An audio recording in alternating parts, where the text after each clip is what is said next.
दोस्तों, climate change की वजह से मौसमी घटनाएं तो बढ़ ही रही हैं। इसके साथ ही नॉर्मल मौसम के फॉर्मेट में भी बदलाव देखने को मिल रहे हैं। जी हाँ, ऐसा हम इसलिए कह रहे हैं क्योंकि जून के महीने में इंडिया के ज्यादातर इलाकों में बहुत बारिश होने का और कुछ इलाकों में नॉर्मल से भी कम बारिश का होना मौसम के फॉर्मेट में हो रही बेवजह तब्दीलियों को बताता है। क्योंकि अचानक से हुए मौसम के बदलाव में हमें सोचने पर मजबूर कर दिया है कि आखिर क्या है इसके पीछे की वजह और क्या कहता है हमारा वेदर साइंस।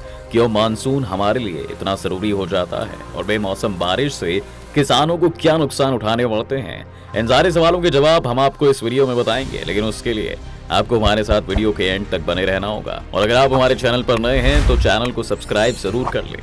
दोस्तों, जब भी मानसून दस्तक देता है तो दो वर्ड अक्सर चर्चा में आते हैं। पहला लानीनो और दूसरा है अल लानीनो। जी हाँ, इन दोनों के बारे में हम आपको वीडियो के बीच में बताएंगे, लेकिन पहले ये समझ लेते हैं कि ये चर्चा में क्यों आए। दरअसल दोस्तों, स्पेनिश लैंग्वेज के ये वर्ड इस बार भी जोर शोर से सुनाई दे रहे हैं।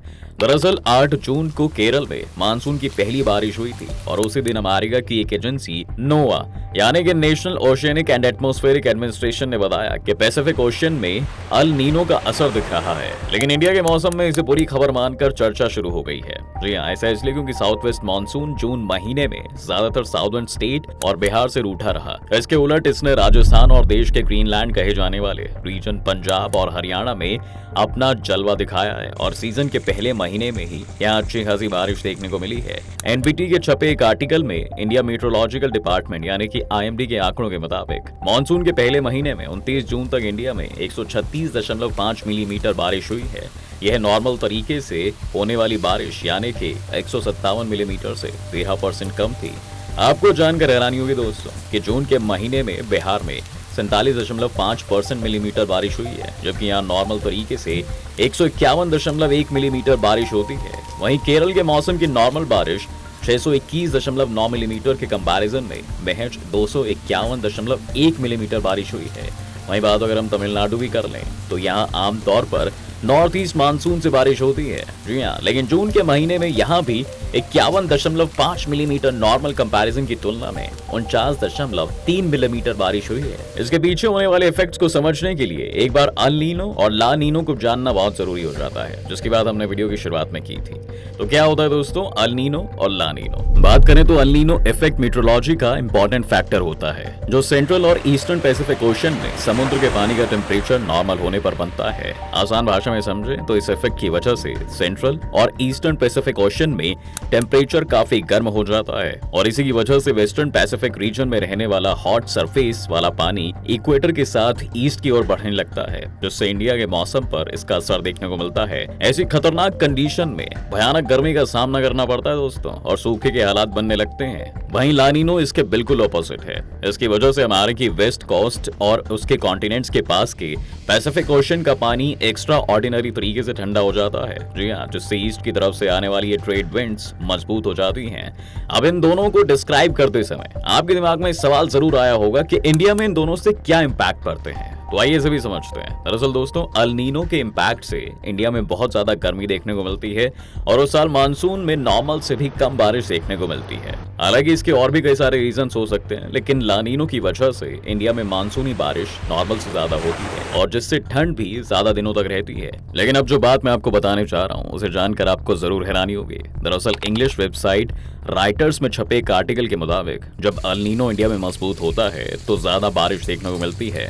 वहीं इसके ऑपोजिट जब ये कमजोर होता है तो इंडिया में कम बारिश देखने को मिलती है, क्योंकि साफ तौर पर इस लेख में देखने को मिला है कि साल 2009 में कमजोर अल नीनो की वजह से इंडिया में मानसून काफी कमजोर था, जिसकी वजह से नॉर्मल से भी 78.2% तक कम बारिश देखने को मिली थी। वहीं साल 1997 में एक मजबूत अल नीनो आया था, जिसकी वजह से इंडिया में नॉर्मल से 102 ज्यादा बारिश हुई थी। अब इस पूरे फॉर्मेट के पैरामीटर को समझने के बाद हमें ये भी जानना काफी जरूरी हो जाता है दोस्तों कि मानसून के फॉरकास्ट का पता कैसे लगाया जा सकता है। तो दोस्तों, किसी भी कंट्री में मानसून के आने का पता पहले ही गेस करके लगाया जाता है। जी हाँ, जैसे इंडिया में आमतौर पर 1 जून से मानसून की शुरुआत होती है, लेकिन कई बार देरी से भी दस्तक देता है। मानसून का ग्रेजुअली अनुमान लगाना काफी टफ वर्क होता है। अगर हम इसके पैरामीटर की बात करें तो वेदर फोरकास्टर कंप्यूटर मॉडल और सिमुलेशन डिजाइन करने के लिए बिग डेटा पर भरोसा करते हैं, जो मानसून में आने वाले बदलाव की भविष्यवाणी करने में मदद करता है। इसके साथ ही एग्रो मेट्रोलॉजिकल टावर यानी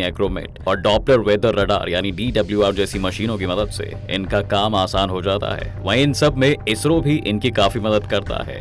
इंडिया में मानसून क्यों जरूरी है? दोस्तों, मानसून के आने से न सिर्फ गर्मी से राहत मिलती है बल्कि इससे इंडियन इकोनॉमी और एग्रीकल्चर सेक्टर को भी बेहतर ढंग से चलाने में हेल्प मिलती है। बारिश का मौसम आते ही किसान खरीफ, चावल, दालें, तिलहन जैसी फसलों की प्लांटेशन शुरू कर देता है। बारिश इन मेजर क्रॉप्स की पैदावार को भी इम्पैक्ट करती है। अच्छे मानसून से एग्रीकल्चर प्रोडक्शन बढ़ता है, लेकिन इसके उलट इंडिया में बेमौसम बारिश ने कई बार फिर हमारे एग्रीकल्चर सेक्टर की कमजोरियों को उजागर किया है। जैसे जून में कहीं ज्यादा बारिश का होना तो कहीं ना के बराबर बारिश का होना, क्योंकि जहां बारिश को आमतौर पर एक वरदान के तौर पर देखा जाता है, वहीं बेमौसम बारिश पहले से ही फसल की कम कीमतें, बढ़ती लागत और मौसम पैटर्न के इम्पैक्ट से जूझ रहे किसानों के लिए बुरी साबित हो सकती है। क्योंकि बेमौसम बारिश से फसल को नुकसान होता है और पास्ट हार्वेस्ट एक्टिविटीज पर इसका असर भी पड़ सकता है, जिससे सब्जियों और फलों जैसे जल्द खराब होने वाले माल की कीमतों में इजाफा होता है। हालांकि इससे निपटने के लिए सेंट्रल गवर्नमेंट ने सभी स्टेट को कंटिजेंसी प्लान बनाकर काम शुरू करने का आदेश दिया है, क्योंकि इंडिया में कुल खेती वाली जमीन का करीब 56% पार्ट बारिश पर बेस्ड होता है। जून से सितंबर तक लगभग 73% बारिश साउथ वेस्ट मानसून से होती है, जो खरीफ फसलों के लिए जरूरी भी है। ऐसे में इफेक्टिव मैनेजमेंट के जरिए सूखे के खतरे को कम किया जा सकता है। वैसे दोस्तों, इस वीडियो में हम एक और चीज मिस कर रहे हैं, वो है साइक्लोन्स। क्योंकि अक्सर साइक्लोन्स का मानसून से तालमेल होता है और जब ये साइक्लोन्स कोस्ट एरिया से टकराते हैं तो उसके किनारे बसे शहरों में अक्सर भारी तबाही देखने को मिलती है। तो चलिए थोड़ा इस पर भी नजर डाल लेते हैं। देखिए दोस्तों, फानी, इम्फन से लेकर बिपरजॉय तक इंडिया ने बीते 10 सालों में कई साइक्लोन झेले हैं। इनमें से ज्यादातर साइक्लोन्स का emerging point Bay of Bengal के ऊपर होता है और ये इंडिया के ईस्ट कोस्ट से टकराते हैं। हालांकि पिछले कुछ डिकेड्स में अरब सागर में भी साइक्लोन्स की फ्रीक्वेंसी, ड्यूरेशन और इंटेंसिटी में काफी तेजी आई है। हाल फिलहाल में साइक्लोन बिपरजॉय का नाम काफी सुर्खियों में रहा है। पावरफुल बिपरजॉय तेजी से इंडिया की तरफ बढ़ रहा था। इस तूफान में इंडिया के कई स्टेट्स के लिए खतरा पैदा कर दिया है। खासकर कोस्टल स्टेट्स को तूफान से ज्यादा खतरा था। इन्हीं वजहों को लेकर इंडिया में इस खतरनाक साइक्लोन को लेकर अलर्ट जारी कर दिया गया था। इंडियन मीटरोलॉजिकल डिपार्टमेंट की माने तो समुद्री इलाके में एक डीप डिप्रेशन के चलते बिपरजॉय पनपा था। जिन कोस्टल एरिया से ये तूफान टकराया था उनमें गुजरात और महाराष्ट्र पर इसका खासा असर देखने को मिला था, क्योंकि महाराष्ट्र और गुजरात के कोस्टल एरियाज में लगातार बारिश होनी शुरू हो गई थी। ये बातें हम इसलिए बता रहे हैं दोस्तों, क्योंकि अक्सर मौसम के बदले जाने की कई वजहें होती हैं। जी हाँ, इंडिया में भी आज से 50 साल पहले जिस तरह की बारिश होती थी और जैसे टेम्परेचर में बदलाव आता था और वैसा देखने को नहीं मिलता है। इसके पीछे की सबसे बड़ी वजह है कि कई हिस्सों में बेमौसम बारिश और मानसून की अनसर्टेनिटी के डर से सूखे का खतरा भी नजर आने लगा है। इस लिहाज से आज के समय में हम भारत को दो अलग तरीकों से देख सकते हैं। एक वो रीजन जहाँ सूखा पड़ रहा है और दूसरा फ्लड एरिया। अगर आसान भाषा में इनके पैमाने को समझने की कोशिश करें तो भारत में ड्रॉट यानी सूखा जो साउथ वेस्टर्न मानसून के कमजोर होने से बढ़ता है। कम बारिश या मानसून के अपने तय समय से देरी से आने की वजह से सूखे की सिचुएशन और बढ़ती है। इसी वजह से आज भी राजस्थान में खासकर अरावली के वेस्ट का डेजर्ट एरिया और गुजरात के कच्छ का इलाका ड्रॉट प्रॉन एरिया है। जी हाँ, वहीं अगर हम फ्लड की बात करें तो ये एक ऐसी नेचुरल क्लाइमेटी है दोस्तों, जो ज्यादा बारिश के होने से नदियों के कैपेसिटी में नॉर्मल से ज्यादा पानी जमा होने से होती है। आज भी इंडिया में कई ऐसे इलाके हैं जो इन दोनों की मार झेल रहे हैं, वो चाहे बिहार का इलाका हो या नॉर्थ ईस्ट का।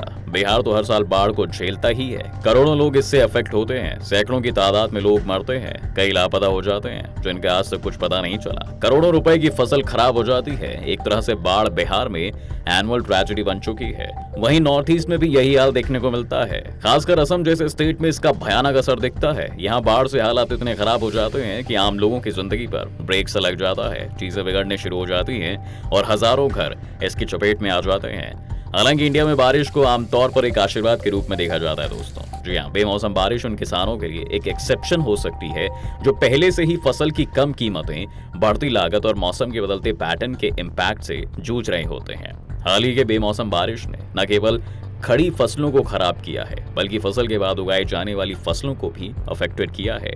यही कुदरत का खेल है और इसी पर दुनिया चल रही है। इसी के साथ आज की वीडियो में दोस्तों फिलहाल बस इतना ही। अगर आपको हमारी ये वीडियो पसंद आई है तो इसे लाइक और शेयर जरूर कर दें, और अगर आप हमारे चैनल पर नए हैं तो जाने से पहले चैनल को सब्सक्राइब भी जरूर कर दें।